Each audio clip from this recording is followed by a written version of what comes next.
¿Cómo están? ¿Bien? Pues bueno, vamos a Hechos capítulo 2.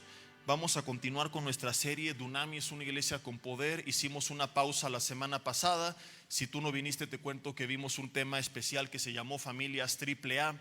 Hablamos del poder del amor inmerecido, el poder del amor de amigos, del amor a Dios por sobre todas las cosas, para cambiar nuestros hogares, cómo ser luz en medio de las tinieblas, cómo poder cambiar las cosas y salir de ese círculo vicioso. Y fue un tema muy práctico, bastante interesante, muy fácil de digerir, así que te recomiendo que lo busques en nuestras redes sociales, en la página de Facebook de un servidor está disponible, en la página de YouTube de la iglesia también. Y hoy retomamos nuestra serie. Regularmente cuando hay algún puente, vacaciones, lo que sea, pues bueno, tenemos misericordia de aquellos que salieron, a veces, no siempre, y para que no se pierdan la continuidad, pues vemos temas especiales que de todas formas siempre quiero compartir. Ahorita tengo uno en mente que tengo muchas ganas de compartir y ya veremos en qué momento, acerca, desde el punto de vista bíblico y científico, de los efectos de la raíz de amargura. Para que traigas a todos los amargados que conozcan en esa ocasión, ¿verdad? Dile al de al lado, ese no te lo puedes perder. Y hoy regresamos a nuestra serie Dunamis, una iglesia con poder, el tema número 11 de esta serie, y quiero, antes de contarte cuál es el título y de qué vamos a hablar, que regresemos a este versículo que hemos estado leyendo, que nos describe las características más destacadas, más importantes, junto con algunos pilares de lo que era la iglesia primitiva, los primeros cristianos, y dicho sea de paso, el grupo de personas que ha sido utilizado con más poder en todos los tiempos. Hechos capítulo 2, versículo 42, dice la Biblia, que perseveraban en la enseñanza de los apóstoles, perseveraban en la comunión unos con otros, en el partimiento del pan y en las oraciones. Dice que sobrevino temor a toda persona y muchas maravillas y señales eran hechas por los apóstoles. Todos los que habían creído estaban juntos y tenían en común todas las cosas, y vendían sus propiedades y sus bienes y repartían a todos según la necesidad de cada uno. Perseverando unánimes, dice el 46, cada día en el templo. Algún día hablamos de la importancia y el poder del compañerismo, basándonos justamente en estos dos versículos, que dice que partían el pan en las casas y comían juntos con alegría y sencillez de corazón, alabando a Dios y teniendo favor con todo el pueblo, y el Señor añadía cada día a la iglesia los que habían de ser salvos. Hemos visto algunas características, pero faltan otras 3 aproximadamente, si no me equivoco, de meditar en ellas. Una de ellas que estaremos viendo pronto es que ellos tenían favor con todo el pueblo, y estaremos viendo cómo puedo servir a Dios dentro y fuera del auditorio donde se reúne la iglesia. Porque de entrada el concepto de muchos está mal. Piensa que esta es la iglesia y por lo tanto piensa que únicamente se puede servir aquí en los ministerios que tenemos cada domingo, pero no saben cómo servir allá afuera, cómo poder ser de bendición allá afuera. Y aquí estamos viendo que la iglesia primitiva entendió que el lugar de reunión no era la iglesia, que era el lugar de reunión, que ellos como personas en conjunto eran la iglesia, y la iglesia tenía favor, no dice con la iglesia, sino con todo el pueblo. Entonces hay jóvenes, por ejemplo, que dicen: me quiero ir de misionero al África, aleluya, y no levantan ni los calzones de su recámara. Entonces comienza por servir en casa y luego hablamos de las naciones, pero ese no será el tema de hoy. Pronto le estaré compartiendo, no se lo pierdan. Pero hoy quiero meditar en otra característica, pero no solamente en ella, sino en cómo eran capaces de vivirla dentro del contexto en el cual ellos se encontraban. Y tengo mucho en mi corazón compartir esto con ustedes, porque a raíz pues de algunas consejerías me doy cuenta que mucha gente, esto es muy común, pero en estos tiempos creo que se ha incrementado, está siendo afligida, está luchando por no perder la paz, por no perder el gozo, por las pruebas que están rodeándoles.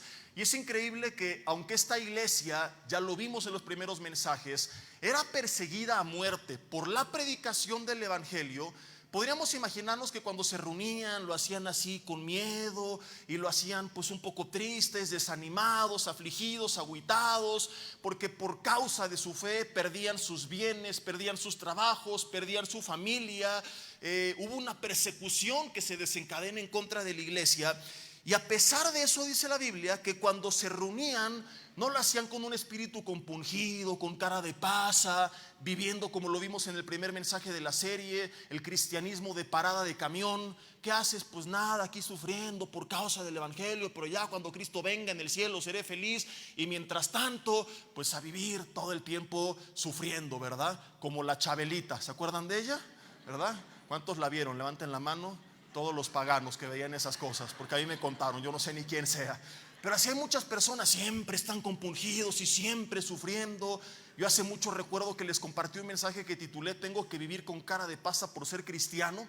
En alguna ocasión hablamos de un tema que titulamos "El alegre Jesús", que muchos no conocen, donde veíamos que una de las características, segunda característica del fruto del Espíritu Santo en Gálatas 5:22, es el gozo. Y hoy no quiero como tal hablar del gozo, sino del gozo en su contexto. ¿Cómo puedo gozarme como ellos a pesar de la adversidad, en medio de la adversidad y más allá de eso? Lo vamos a ver, por causa de la adversidad. Dice la Biblia que ellos se reunían con alegría. ¿Cómo se reunían? Con aflicción, con preocupación, con amargura, con alegría. Ahora, voltea a ver el de al lado a ver cómo se reunió el día de hoy, ¿verdad? Y si está sonriendo, dile vientos, ahí vas llevándola, ¿no? Y si no, tú nada más volteas el frente y no le digas nada. Dile, voy a orar por ti, mi hermano. Se reunían con alegría, lo cual aparentemente no es novedoso, pero cuando entiendes lo que ellos vivían, te preguntas, ¿cómo es posible estar viviendo lo que están viviendo y reunirse con alegría? Ahora, no falta por aquí el hermano teólogo, porque siempre hay teólogos del terror en todos lados, ¿verdad? Que son los que nada más están de quisquillosos viendo que 10 segundos del sermón no le gustan para criticarlo y para juzgarlo nada más. Y que me digan, aleluya, aquí no comenzaba la persecución, ¿verdad? Y por lo tanto tienen alegría. Pero vamos a ver, por eso quiero utilizar otro pasaje donde claramente ya la Biblia indica que había una persecución. Vamos a ver el ejemplo de Pablo, donde claramente hace ver que él vivía en persecución y que a pesar de eso se reunían con alegría. Porque la alegría no tiene que ser exclusiva de lo que yo estoy viviendo, no tiene que depender de qué tan buena o mala sea la situación que me rodea. Tiene que venir de adentro y tiene que partir de un par de verdades que estaremos estudiando en este mensaje que he titulado "Gozo en medio de la adversidad". Gozo en medio de la adversidad. Y para eso, como te lo decía, quiero que nos adelantemos un poquito, algunos años después, a la carta de Santiago, donde vemos esta instrucción que se da a un grupo de cristianos que estaban, dice la Biblia en el versículo 1, en la dispersión. Fíjate, esto es bien importante. Santiago 1:1 dice: Santiago, siervo de Dios y del Señor Jesucristo, a las 12 tribus que están en la ¿qué? En la dispersión. Aquí hablamos ya en un tiempo que la iglesia estaba siendo perseguida por causa de su fe y tuvieron que huir a las diferentes regiones cercanas, perdiendo sus empleos, perdiendo sus bienes y perdiendo temporal o permanentemente a sus familias. Porque no es que venía la persecución y tú huías y luego buscabas por Instagram a la tía y le mandabas un mensaje por Facebook al primo, ¿verdad? O le marcabas por WhatsApp al hermano. No había medios de comunicación masivos, no tenían nuestra tecnología, nuestras redes. Probablemente tener que huir a otro lado sin antes haber intercambiado información implicaba no volver a ver esa persona o no volverla a ver por muchos años. Entonces, ¿cómo pensarías que se encontraban ellos? Evidentemente afligidos. Y a pesar de eso, nos encontramos que Santiago lo primero que les dice, capítulo 1, versículo 2, es: hermanos míos. ¿A quién van dirigidas estas palabras? A la iglesia.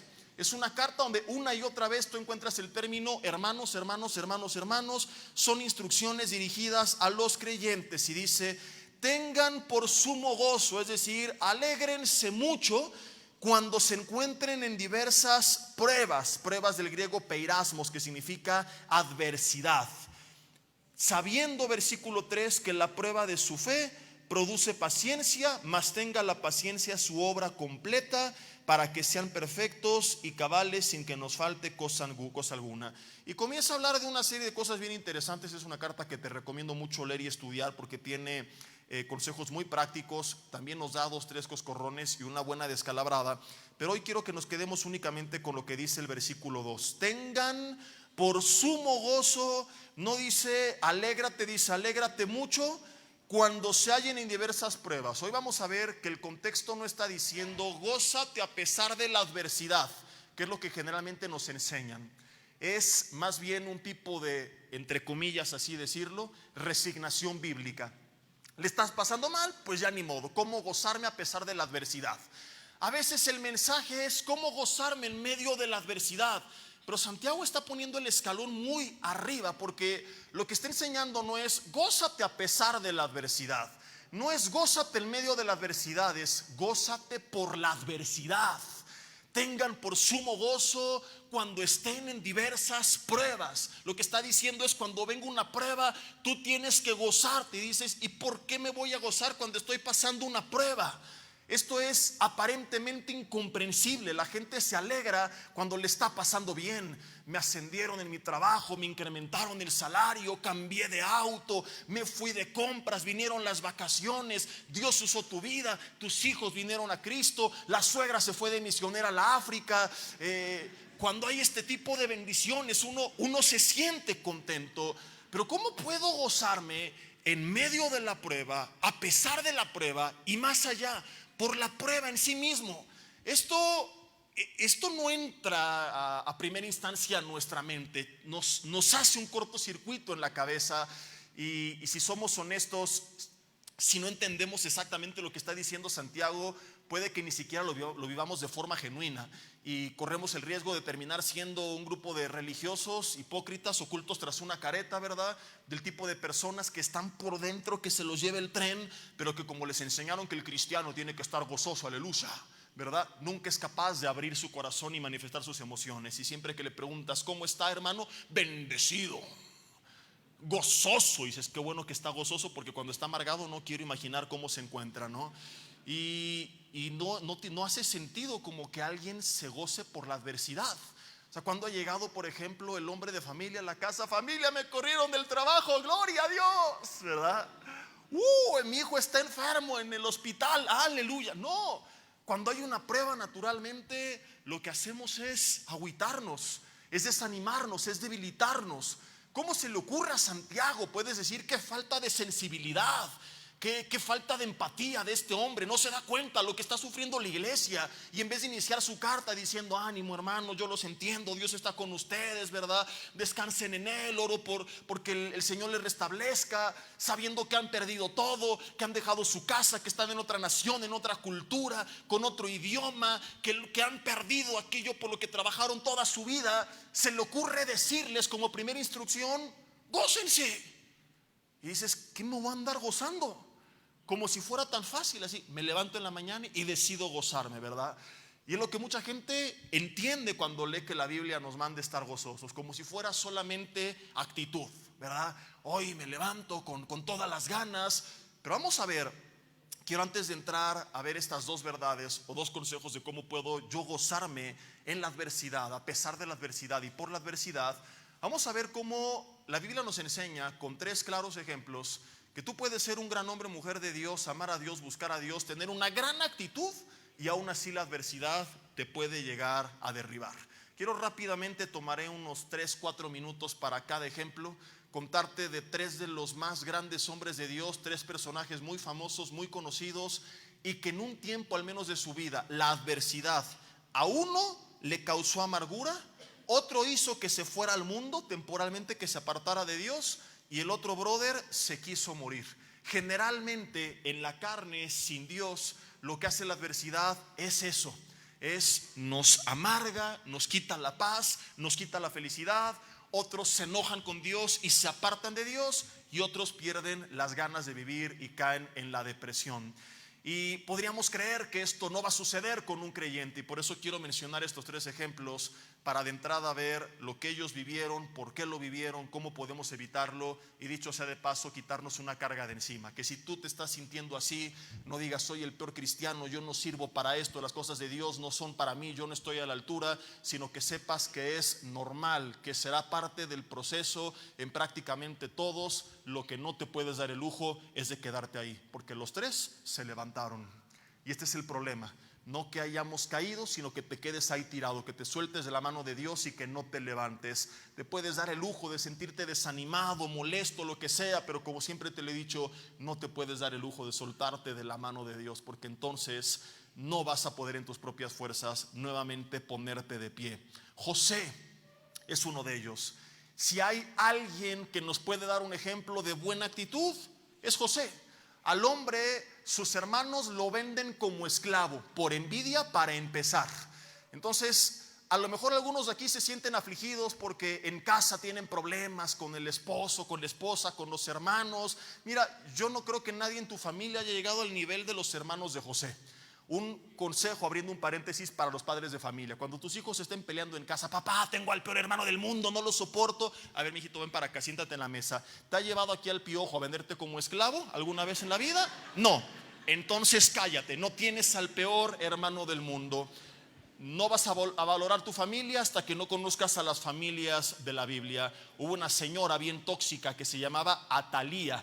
La señora, por quedarse en el poder, mandó matar a todos sus nietos. Entonces, lo mismo, ¿no? No quiero ir a casa de la abuela, me regaña. Mientras no te manden matar, date por bien servido, mi hijo. Es un pan de Dios tu abuela comparado con Atalía. Entonces José tenía todo en la vida para justificar una mala actitud, de amargarse, y pobrecito de mí, y qué lástima. Y así hay mucha gente, ¿no?, que le gusta siempre hacerse la víctima, y cuánto estoy sufriendo, y oren por mí. Y pasan años y no se levantan. Evidentemente todos en un momento necesitamos ese empujón, pero como te decía, no nos podemos quedar ahí. Y José, increíblemente, llega a la casa de Potifar, que era el capitán de la guardia del faraón, y ahí empieza a buscar a Dios. Y la Biblia dice que no necesitaba atender Potifar cosa alguna de las que estaban al cuidado de José, porque todo lo que José hacía, Dios lo hacía prosperar. Un día sale Potifar a trabajar y se quedó José solo en casa con la esposa de Potifar, la hermana doña Poti, que era una señora bien cusca. Y se le antojaron las carnitas hebreas. Dijo, a ver qué tal están, ¿verdad? Se la avienta José. José se resiste y la señora de ardida lo calumnia con su esposo. El hebreo que trajiste quiso abusar de mí. Entonces José va a dar temporalmente, de manera injusta, a la cárcel, donde conoce al copero y al panadero de Faraón, que estaban ahí también de paso. Otro en el lugar de José hubiera dicho, Señor, es muy injusta la vida, yo que te obedecí, ¿dónde estás? ¿Por qué permites esto? Si yo te amé, estoy muy triste, nadie me quiere, todos me odian, mejor me como un gusanito. Y en vez de eso, va y se preocupa por ellos. Los veo tristes, ¿por qué están así? Qué increíble es esto, que José es el que tenía que estar triste, pero estaba tan bien que va y les pregunta, ¿y por qué están mal sus rostros? ¿Qué les pasa? ¿Qué puedo hacer por ustedes? Y le cuentan su situación, les interpreta José el sueño que habían tenido. Total que al panadero le dan cuello, el copero sale tiempo después de la cárcel y años más tarde lo recomienda con Faraón. Y ya sabes el resto de la historia. Recomienda a José y José se convierte junto con Faraón en el hombre más poderoso sobre la faz del planeta Tierra. Llegan sus hermanos a encontrarse con José 20 años después de haberlo vendido como esclavo en un tiempo de hambre que viene sobre la tierra, y José tiene todo el poder del mundo para vengarse y todas las justificaciones humanamente hablando, y en vez de eso les dice, no se preocupen, los voy a bendecir, porque ustedes, aunque pensaron mal en contra mía, Dios lo encaminó para bien. Yo siempre he dicho, y apenas predicaba con los jóvenes el viernes de esto, no tenemos que preocuparnos de qué sucede alrededor, si de parte de quién viene, y si el diablo o Dios, lo que sea. Tengo que ocuparme por estar en el centro de la voluntad de Dios y descansar en que entonces Él va a encaminar todo a favor de su propósito en mi vida. A pesar de todo esto, Génesis 49 nos sorprende hablando de José. Y no se nos menciona en qué momento, probablemente fueron los primeros años después de haber sido vendido como esclavo. A pesar de su buena actitud, dice Génesis 49, en el versículo 22, Génesis 49, 22, rama fructífera es José, dice, rama fructífera junto a una fuente, cuyos vástagos se extienden sobre el muro. Es la bendición que le está dando su padre antes de partir y la profecía que da sobre cada uno de sus hijos. Y dice el 23, le causaron amargura, le asaetearon y le aborrecieron los arqueros, mas su arco se mantuvo poderoso, que significa firme, y los brazos de sus manos se fortalecieron. ¿Por qué dice la Biblia? Por las manos del fuerte de Jacob, por el nombre del pastor, la roca de Israel. En tiempos en los que sus hermanos le causaron amargura, ¿qué es lo que provocó que esa amargura no lo llevara a la depresión total, al desánimo, al suicidio? ¿Qué es lo que lo mantuvo firme? Que dice la Biblia, sus manos se fortalecieron por las manos del fuerte de Jacob, por el nombre del pastor, la roca de Israel. Dice el 25, por el Dios de tu padre, el cual te ayudará, por el Dios omnipotente, el cual te bendecirá. José, un tiempo, revela la Biblia, tuvo amargura por causa de sus hermanos.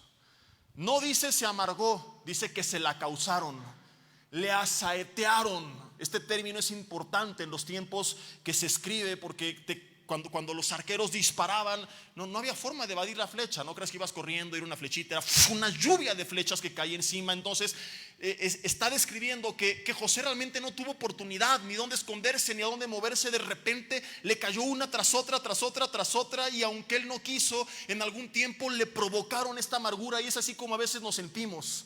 Tú dices, Señor, pero todo estaba tan bien, ¿y yo qué hice? Y empezó a venir una lluvia de flechas en casa, en el trabajo, en la escuela, en la colonia, en la iglesia, por todas partes. Y llega un punto en el que dice, Señor, aunque no quiera, así es como me siento. Aunque quiero estar alegre, aunque sé que no está bien, aunque quisiera levantarme de la cama y tener una buena actitud, me causaron amargura. Traiciones, decepciones, engaños, tranzas, fraudes, enfermedades, malas noticias se abalanzaron sobre ti como una lluvia de flechas que te asaetearon. Y el problema no es cómo te estás sintiendo, sino que, como lo acabo de decir, tú te des el lujo de soltarte de la mano de Dios. Tú tienes que fortalecerte como José en el fuerte de Jacob, en el Dios de Israel, y creer que, como le dijo su padre, Él te ayudará y Él te bendecirá. Y que esto es solamente un tiempo de transición para llegar al punto que Dios tiene para ti, y tratar de disfrutar tomado de su mano de este proceso, y confiar en que sus planes en tu vida no han terminado todavía, y descansar en su verdad, que los que le aman todas las cosas les ayudan para bien.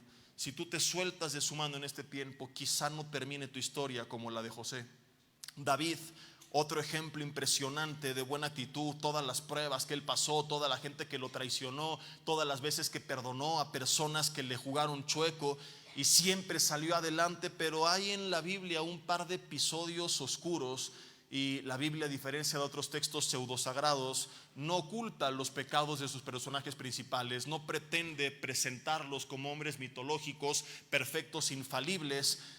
Si te das cuenta que hay algunos de los cuales no se menciona lo malo que hicieron, es solo porque no se habla demasiado de ellos. Pero de aquellos en quienes se ocupó el Espíritu Santo un poco más de tiempo en revelar parte de su vida, siempre encontrarás que hubo episodios oscuros. Y David, en el primer libro de Samuel, repito, son solamente ejemplos. Podríamos meditar en cada mensaje de cada una de estas historias, pero son solamente ejemplos de grandes hombres de Dios reaccionando mal temporalmente en un periodo de adversidad, que no pudieron siempre gozarse a pesar de la prueba. Primer libro de Samuel, capítulo 27, dice en el versículo 1, de hecho se subtitula esta porción como David entre los filisteos. Dice la Biblia que dijo David en su corazón: algún día seré muerto por la mano de Saúl, de nada me sirve. Dice, nada por tanto me será mejor que fugarme a la tierra de los filisteos, para que Saúl no se ocupe de mí y no me ande buscando más por todo el territorio de Israel, y así escaparé de su mano. Dice que se fue con Aquis, rey de Gat. Dice el versículo 4, después que Saúl se enteró y ya no lo buscó más. Y en el 5 dice que David le dijo a Aquis: si he hallado gracia ante tus ojos, séame dado algún lugar en alguna de tus aldeas para que habite allí, porque ha de morar tu siervo contigo en la ciudad real. Y Aquis le dio aquel día Siclag, por lo cual Siclag vino a ser de los reyes de Judá. Y fue el número de los días de David que habitó en aquella tierra, la tierra de los filisteos, 1 año y 4 meses. Si te gusta el chisme, sigue leyendo para que sepas luego por qué se fue y qué pasó después. Hoy lo que nos interesa saber es que el lugar de David no era con los filisteos. Los filisteos eran los enemigos de Israel. De hecho estuvo encubierto y cuando Aquis se entera es cuando ahí hubo una situación entre David y Aquis, y David tuvo que fingir que estaba mal de la cabeza y bueno, algo que no era digno del hombre de Dios que era, del futuro rey de Israel, pero a ese nivel y a ese fondo llegó por ir a buscar refugio con los filisteos. Y representa a la persona que en algún momento se siente tan perseguida, tan asediada, que renunció a sus convicciones, que renunció a sus valores y que se alió a aquello contra lo cual había estado toda su vida en guerra. Representa al cristiano que se volvió al mundo cuando las cosas no salían como esperaba. Personas que primero confiaron en Dios y dijeron: voy a la tarde de oración y el Señor va a obrar, pero cuando las cosas con Dios no salieron como esperaban, buscaron refugio con Aquis, rey de Gat. Personas, por ejemplo, que no sanaron a través de la oración, entonces se fueron a Catemaco ahí con un chamán a que les hiciera una limpia. Personas que no encontraron trabajo de forma honesta, que emprendieron y todo les salía mal, negocio que ponía, negocio que quebraba, pusieron un circo y les crecieron los enanos, todo les salía mal y dijeron: pues ni modo, voy a tener que entrarle estas tranzas, ¿verdad? Jóvenes que no encontraban a su ayuda idónea y que aunque la Biblia dice no te unas en yugo desigual, es importante que los dos tengan la misma fe, aún dentro de la misma fe, las mismas convicciones, la misma pasión por Dios, una visión si no igual similar del plan de vida que tienen, pero de repente en su desesperación pues ya acabaron ahí con lo que sea que les ofreció el mundo. Y así hay mucha gente. Nos da risa, pero a veces la realidad supera a la ficción. Personas que venían aquí, no es broma, sí han acabado con brujos, si han acabado en pare de sufrir, ¿verdad? Y les da risa, pero de verdad. De hecho, hay dos que hoy regresaron. Si pueden levantar la mano para que los conozcan. No, no es cierto, los estoy molestando. Pero suele suceder. En un momento de desesperación dices: pues ya lo que sea. Y el enemigo es astuto. Él sabe que cuando estás firme, con convicciones fuertes, pues no va a proceder ninguna o muchas de sus estrategias. Pero cuando te ve debilitado, desesperado, no te extrañes si en ese momento te pone en bandeja de plata justamente lo que estabas esperando. Y es una prueba importantísima que a veces viene a nuestras vidas y que yo estoy seguro que si la pasamos, lo que vendrá de parte de Dios después será mucho mejor, pero muchos ya no alcanzan a ver lo que venía después porque dejaron de avanzar y se quedaron a la mitad del camino, como estas tribus de Israel que eligieron la tierra al otro lado del río, que ya no quisieron pasar adelante. La Biblia por eso dice que el camino del justo es como la luz de la aurora, que ve en aumento hasta que el día es perfecto. Hay veces que no entendemos, que no se ve claramente, y que si nos detenemos nos perderemos lo que venía por delante, y que tenemos que seguir avanzando para entonces descubrir cuál era el plan de Dios en medio de esa adversidad. El último ejemplo es Elías. De él hemos hablado. Primer libro de los Reyes, capítulo 19. Viene de haber orado para que deje de llover sobre la tierra, de haber orado para que vuelva a llover sobre la tierra, de haber orado para que cayera fuego del cielo. A causa de la victoria que Dios le dio, todo el pueblo se acaba de volver a Dios. Una serie de victorias tras victorias tras victorias, y no me refiero a que le entraba duro a la cerveza, sino que Dios lo estaba favoreciendo, porque muchos hombres dicen amén, yo soy igual que Elías, victoria tras victoria tras victoria hasta llegar a la corona, aleluya. Y después de todo eso dice el capítulo 19 versículo 1 que Acab dio a Jezabel. Acab era el rey, Jezabel su esposa. Hay hermanas que se discipulan con ella, pero no de esta iglesia, gracias a Dios, solamente de otras iglesias ahí en Tailandia. Dice, le contó todo lo que Elías había hecho y cómo había matado a espada a los profetas. Entonces Jezabel envió a Elías un mensajero amenazándole, diciéndole: así me hagan los dioses y aún me añadan, si mañana a estas horas yo no he puesto tu persona como la de uno de ellos.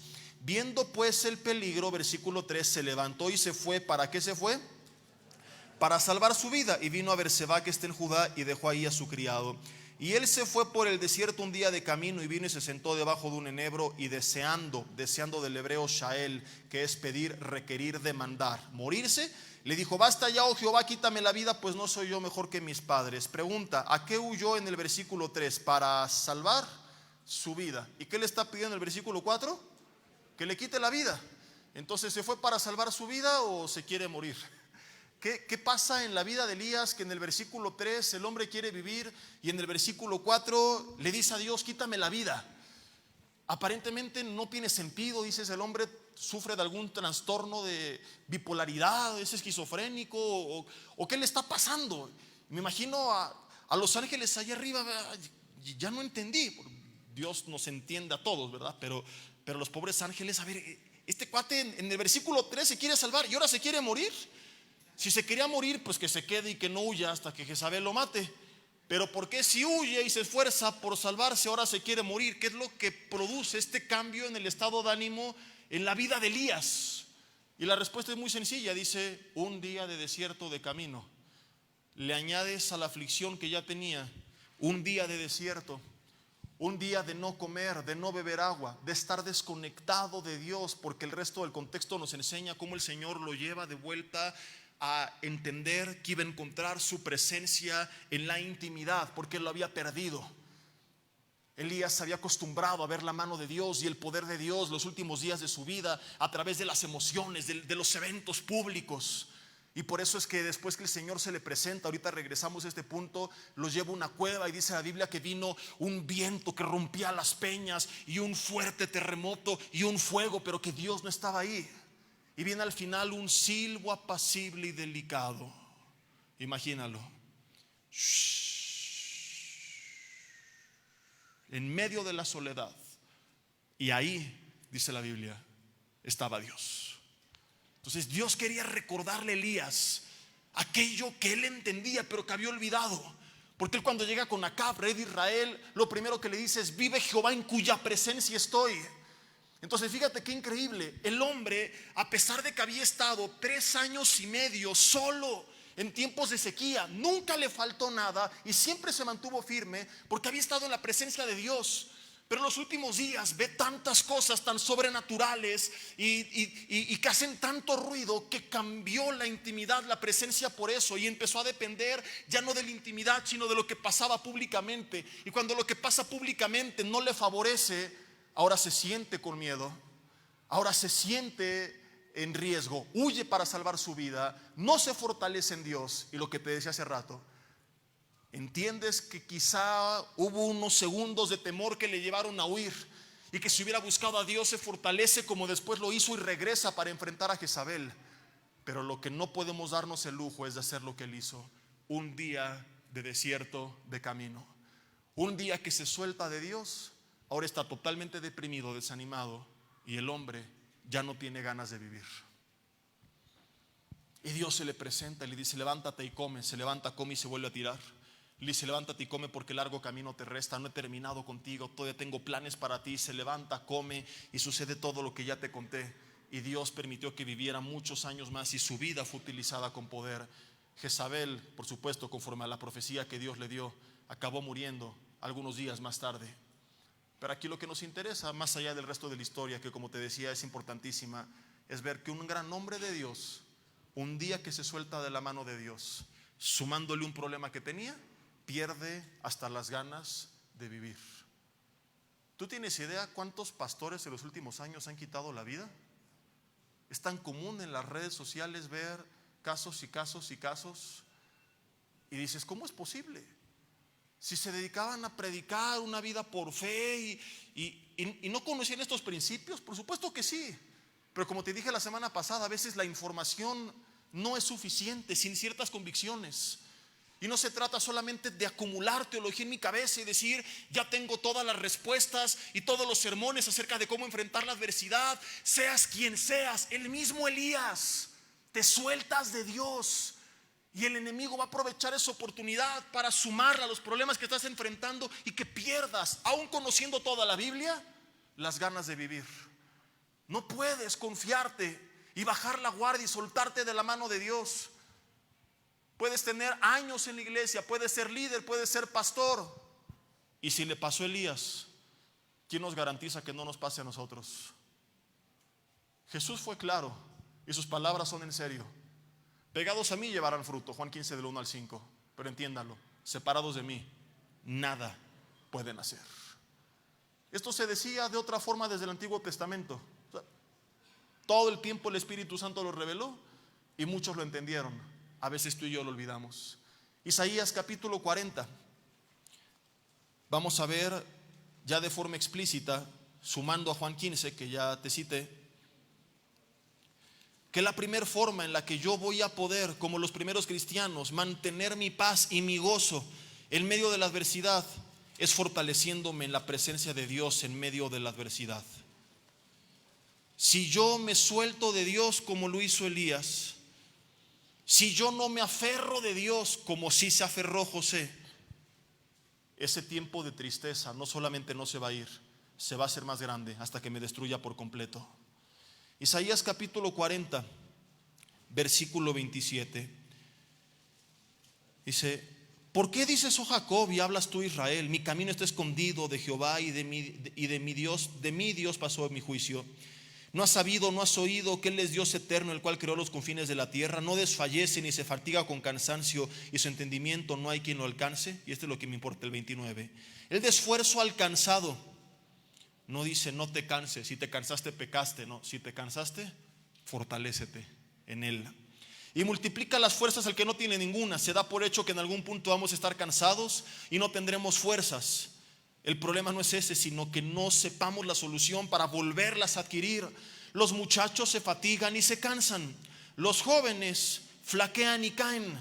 Pero dice la Biblia: los que esperan a Jehová tendrán nuevas fuerzas, levantarán alas como las águilas, correrán y no se cansarán, caminarán y no se fatigarán. ¿Qué dice la Biblia? ¿Levantarán las alas como qué? ¿Como las chivas? No, como las águilas, para que se eduquen. Ahora, regresando a lo otro, fíjate qué increíble es esto. ¿Quiénes son los que van a tener estas nuevas fuerzas? Que van a levantar las alas como las águilas. Los que esperan a Jehová. Ahora, ¿qué significa los que esperan a Jehová? Esta palabra se puede malentender un poco y creo que se pudo haber traducido de una mejor manera. Es la palabra kabá, que significa amarrarse a algo, a veces torciendo. O sea que la traducción exacta sería los que se amarran a Dios, los que se aferran a Dios. ¿Y por qué la connotación de a veces torciendo? Porque a veces amarrarse a Dios no va a ser sencillo. Porque es fácil amarrarse a Dios cuando tuviste un buen día y llegar y buscarle y decir gracias Dios porque hoy todo salió de maravilla. Pero llegarle a buscar con las noticias que te dieron, con el día que viviste, a veces lo que quieres es tirarte a la cama y dormir. A veces lo que quieres es evadirte. A veces lo que quieres es no vivir. A veces lo que quieres es olvidarte de tus cinco sentidos e irte atrás de la botella. Y es en ese momento que dices: aunque me cueste trabajo y no quiera buscarte y no tenga las ganas y no tenga las fuerzas, Señor, me tuerzo y no me voy a soltar de ti. Hoy no tengo ganas de congregarme, hoy no tengo ganas de leer la Biblia, Señor, pero aquí no manda mi carne, manda mi espíritu. Y entiende que si dejo a mi carne así va a acabar como Elías. Y no me voy a dar el lujo de un día de desierto. Lo último que quiero en el desierto es esto. Por como Elías se levanta, come y se vuelve a tirar. No quiero seguir avanzando, pero aunque me cueste, Señor, me refugio en ti. Y cuando tú lo haces, dice la Biblia, tendrás nuevas fuerzas. ¿Qué es la palabra hebrea? Coac. ¿Cómo es? Ustedes parecen patos, pero hay más. No es cuac, es coac. Coac. Sigue pareciendo medio pato, pero acuérdate del pato para que no se te olvide, ¿verdad?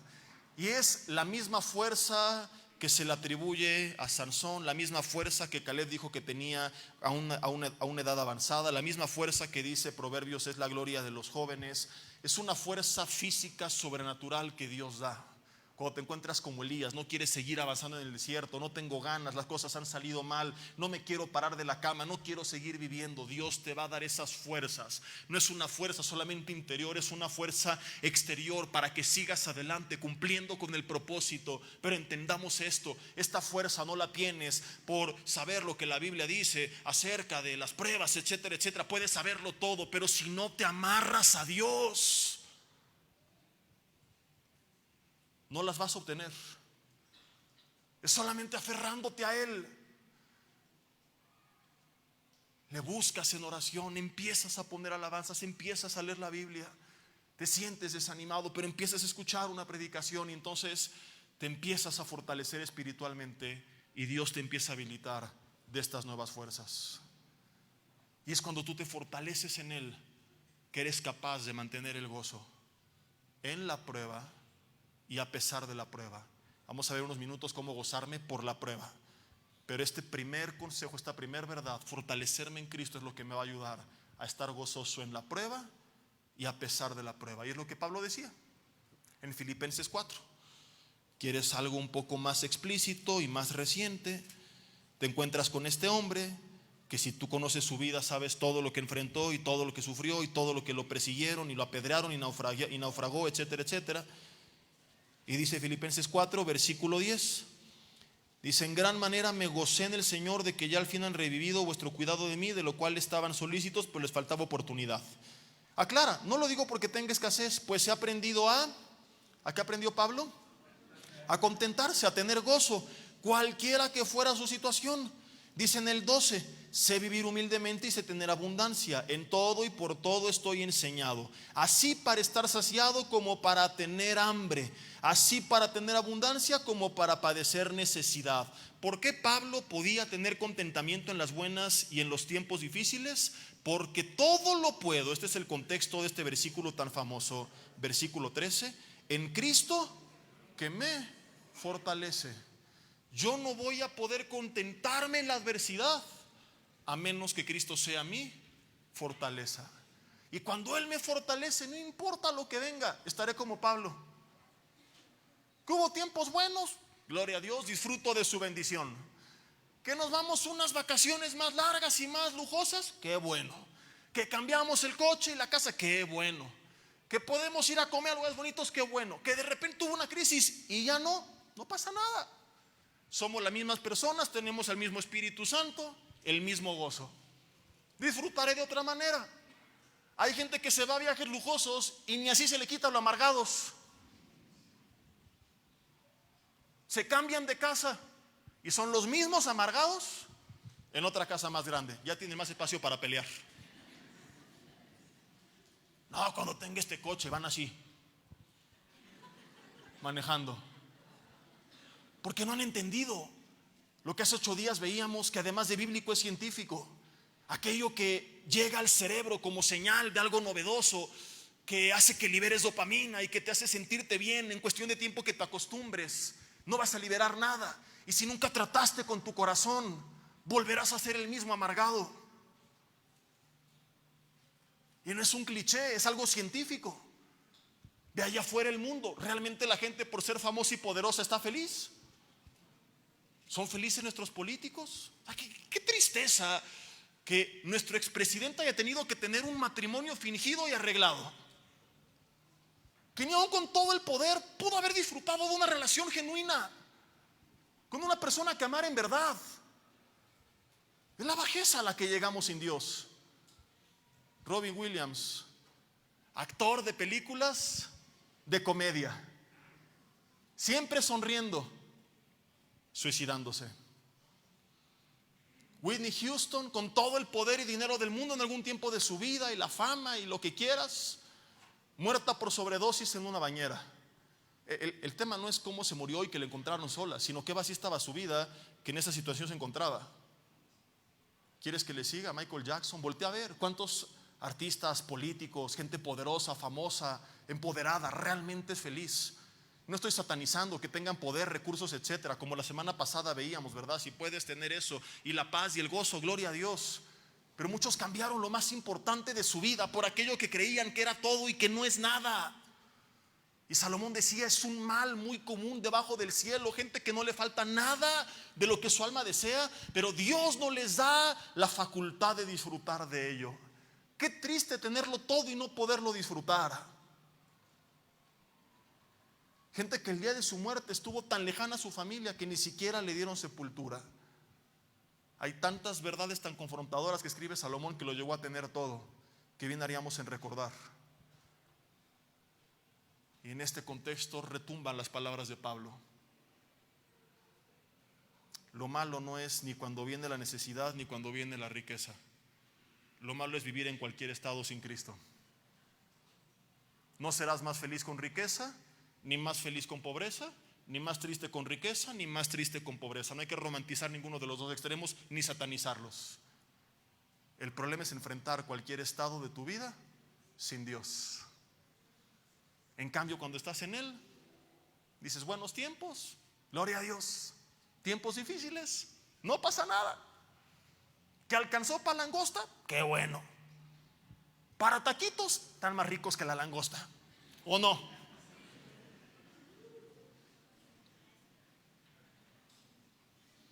Que la camisa de marca, está bien.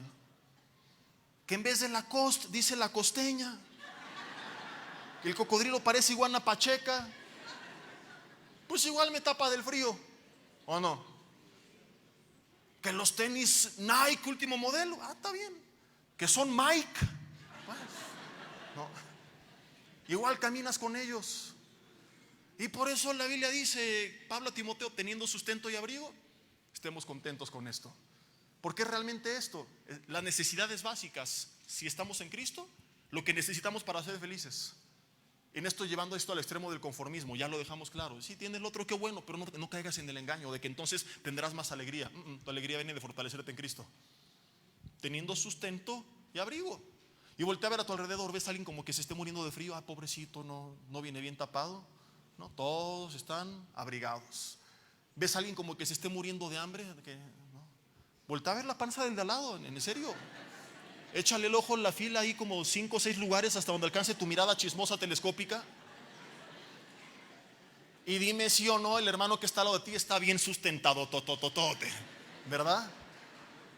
Tenemos todo lo que necesitamos para estar felices, pero nos saboteamos a nosotros mismos al no fortalecernos en el Señor y caer en esta trampa que se vuelve un círculo vicioso. ¿Cuál es la segunda forma a través de la cual se fortalecía la iglesia primitiva? Además de la más importante, fortalecerse en Cristo.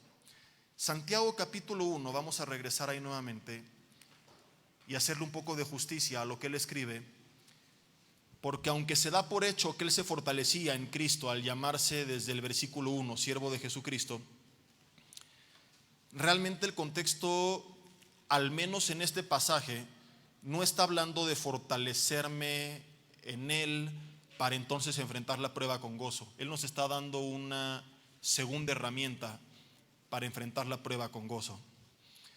Santiago 1 versículo 2 nos dice: hermanos míos, fortalezcanse en Cristo para que tengan por sumo gozo cuando se hallen en diversas pruebas.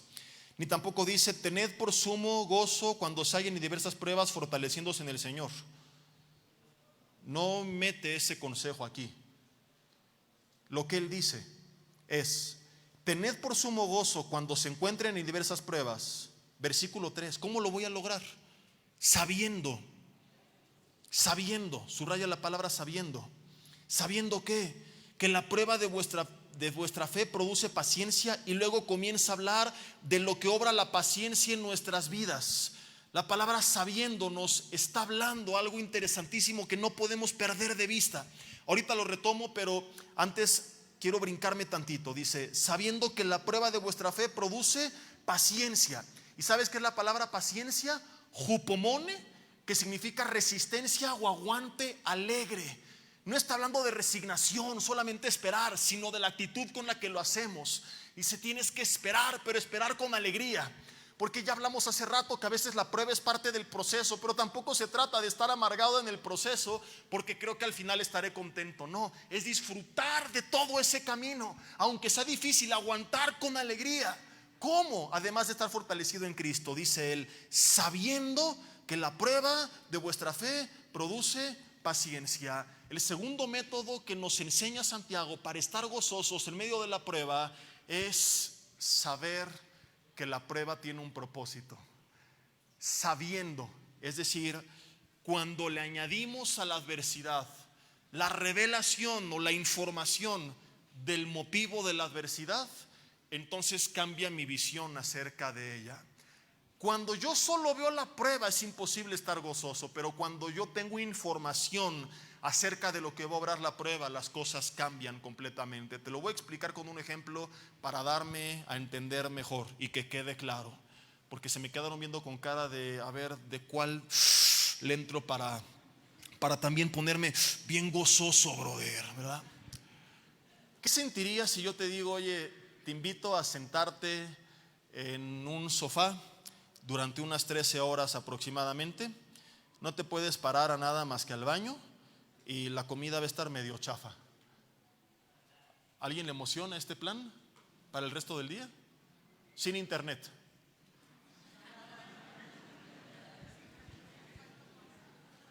Porque hay jóvenes que están no 13 horas, están todo el día tirados, ¿verdad? Mientras tengan un teléfono, ahí andan idiotizados. Pero no hay internet, es un sofá nada más. Te doy chance que descargues algunas películas, pero no tienes wifi. Y la comida estar ahí básica para que no te mueras de hambre. ¿Te emociona? ¿Cuántos dicen, ay, estaría padre, yo le entro? ¿Qué sentimiento, qué emoción te produce esto? 13 horas sentado y dices, ay, qué flojera. No está padre. Oye, déjame te cuento algo más.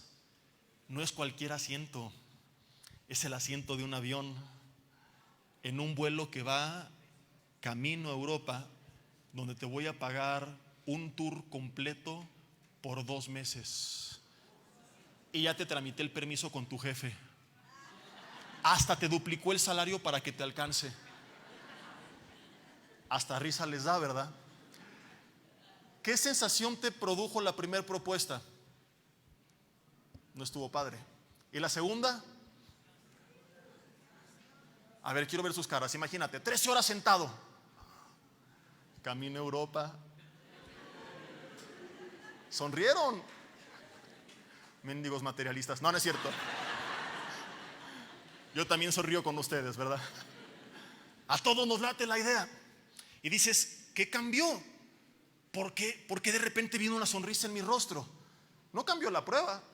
Yo nunca te dije, en la segunda propuesta vas a ir con wifi, con comida, primera clase. No, la misma prueba. Pero lo que hice después fue solamente añadirte información acerca del propósito de la prueba.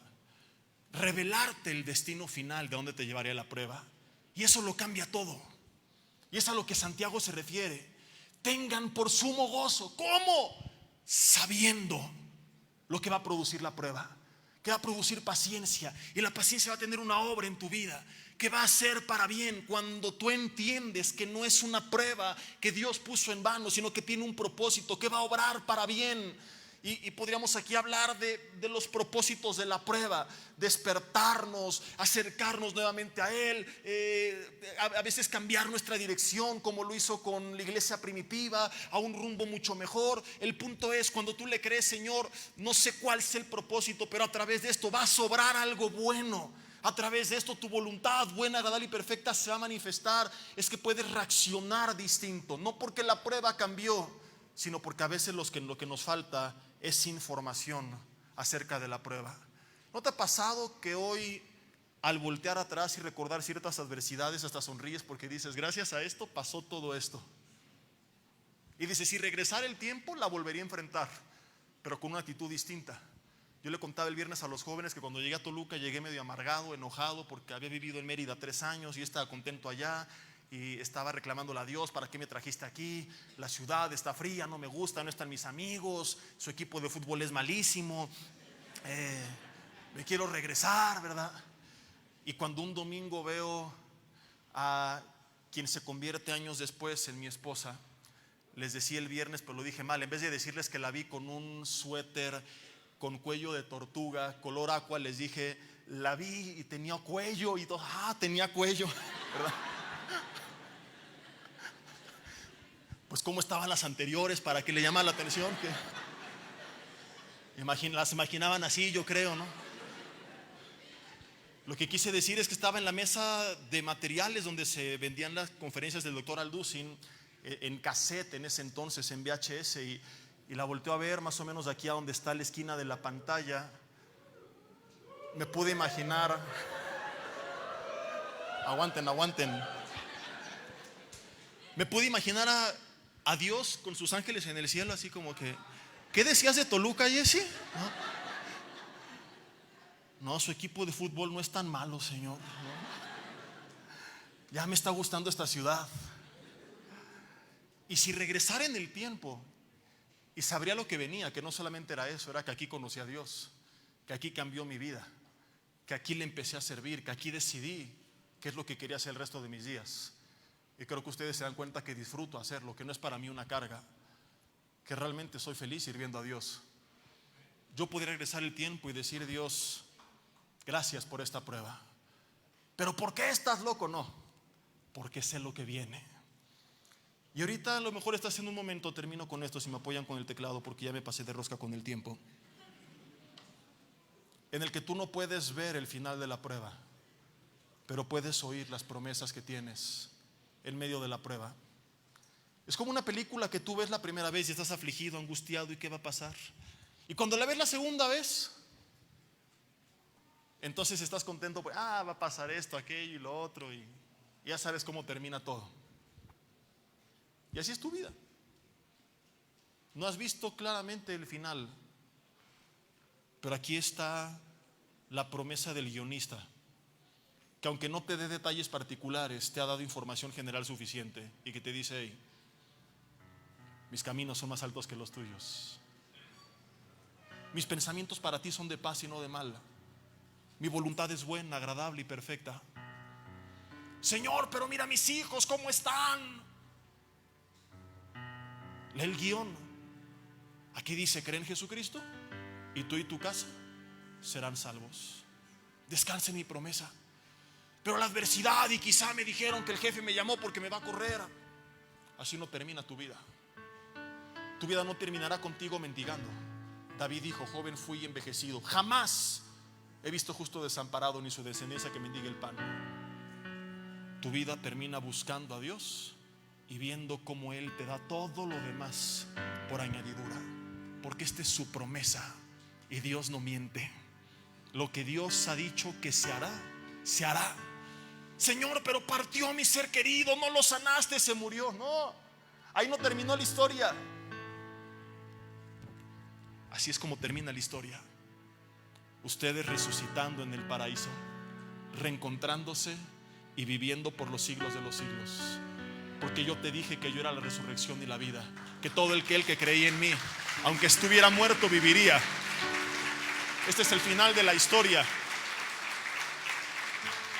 Este es el guión inalterable del creador, del productor de nuestras vidas, del universo. Y por eso la Biblia dice que es la fe, la certeza de lo que se espera, y que por eso el justo por la fe vivirá. Porque si tú no tienes la certeza de lo que se espera, no vas a poder seguir adelante. Dios llama a las cosas que no son como si fuesen. Deja de ver la adversidad, ve lo que viene después y sonríe. ¿Llegaste a ver los programas de este pintor que salía en Canal 11 con el pelo todo esponjado? Bob Ross. Algunos no lo conocieron a él, pero sí a su parodia hecha por el hermano Eugenio Derbez, Bobatros. Y el que pintaba un árbol feliz por aquí y un pajarito feliz por allá. El programa duraba 20-30 minutos. La primera mitad no entendías nada, eran puras manchas espantosas. Pero en los últimos trazos de repente todo empezaba a tomar sentido. Decías: ya entendí por qué esta mancha era la base del lago y esta era la base de los arbustos, y todo tenía sentido. Y la segunda vez que lo veías, ahora lo disfrutabas, porque decías: a ver, este cuate, ¿en qué va a convertir esto que aparentemente es una basura? Si tú nunca lo veías, decías: Bob, ¿qué estás haciendo? Lo estás echando a perder, estás en televisión nacional. Aprovecha bien el tiempo. Pero la segunda vez tú sabías que él era un experto, que sabía lo que estaba haciendo, que el ojo inexperto no lo entendía, pero que era cuestión de minutos para que tú te quedaras sentado y todo tuviera sentido. Y así es tu vida. Quizás estás en esa primera mitad en la que tú no entiendes ciertos trazos que Dios ha puesto en ti, y volteas al cielo: Señor, pero no me gusta, quita esta mancha, quita esto, no tiene sentido. Espera, te dice Dios: yo soy el experto, yo soy el artista por excelencia. No te muevas, deja que siga siendo mi obra en tu vida. Faltan esos trazos, esos árboles, esas líneas, y al final de la obra, cuando tú la voltees a ver, te vas a dar cuenta que todo era necesario. Que situaciones, lugares, personas en tu vida que causaron aflicción, que te causaron amargura, no fueron la adversidad del enemigo fuera del control de Dios, sino parte de una obra maestra que Dios estaba haciendo en tu vida. Que si tú esperas, pasarán los años, la voltearás a ver y dirás: Dios, gracias por cada uno de los trazos, porque Él está haciendo una obra preciosa en tu vida. No quieras hacer tu propia obra. No te quites de su pincel. Deja que Él siga plasmando. Y cada situación, cada persona, cada adversidad, si tú te gozas sabiendo lo que va a producir, al final dirás gracias por aquello que hoy es tu motivo de queja. Dile ahí en tu lugar con ojos cerrados: Señor, aquí está mi vida como ese cuadro para que tú pintes en ella lo que quieras. Me presento totalmente rendido ante ti, Señor. Y no te miento, hay trazos que no entiendo, hay manchas que no me gustan, que quisiera evitar, pero solo tú sabes a dónde quieres llevar esta obra y si son necesarias para ese final feliz como el que pintaba Bob Ross, para que todo tenga sentido. Y si todo es parte de aquella armonía que hoy parece desarmonía, que algún día, Señor, manifestará algo glorioso, síguelo haciendo. Dile: Dios, este es mi anhelo, mi deseo. Y ora brevemente por aquello que te aflige: salud, finanzas, familia. Dile: Señor, yo quisiera ver esto como respuesta, pero descanso en que tus caminos son más altos que los míos, que tus pensamientos son de bien y no de mal. Así que pase lo que pase, no me voy a soltar de ti. No me iré con Aquis, rey de Gat. No perderé las ganas de vivir. No me quedaré estancado en mi amargura. Dile: Dios, hoy decido fortalecerme en ti y no me soltaré de tu mano. Y fortalecido en ti, buscándote en medio de la adversidad, me gozaré en las buenas y en los tiempos difíciles. Me gozaré en la adversidad. Me gozaré a pesar de la adversidad. Pero más allá de eso, hoy que sé que tú tienes un propósito y que a través de esto vas a hacer algo bueno, hoy puedo sonreír y gozarme por la adversidad, porque yo no veo la prueba, sino el destino final glorioso de la prueba. He aquí te he purificado y no como a la plata, te he escogido en horno de aflicción. Dile: gracias, Señor, porque ese horno no es para quemarme. Hoy he visto el final del horno. No saldré de ahí derretido, saldré purificado, saldré fortalecido, saldré levantado en tu nombre. Así que si es necesario pasar por ahí para que hagas tu obra en mi vida, dile: Señor, adelante. Solo hazme saber que tú estás conmigo siempre y yo no me soltaré jamás de ti. Y hoy estoy listo. Dile: me abrocho el cinturón. Sé que tú vas a bordo de ese avión de mi vida, y no importa la tribulación, la turbulencia que se sienta, aquello que no me guste del camino, sé que pronto aterrizaremos, las puertas se abrirán y voy a sonreír con el cuadro que veré frente a mis ojos. No me aventaré en paracaídas, no huiré de tu presencia, esperaré en ti, me aferraré a ti. Dios, que así se ha hecho. Dale esas nuevas fuerzas a tu iglesia. Fortaléceles con tu Espíritu Santo. Levanta sus alas como las águilas. Dales visión como las de las águilas para ver más allá de lo que otros ven. Que corran y no se cansen, que caminan y no se fatiguen, que lleguen a la meta. En el nombre de Jesús.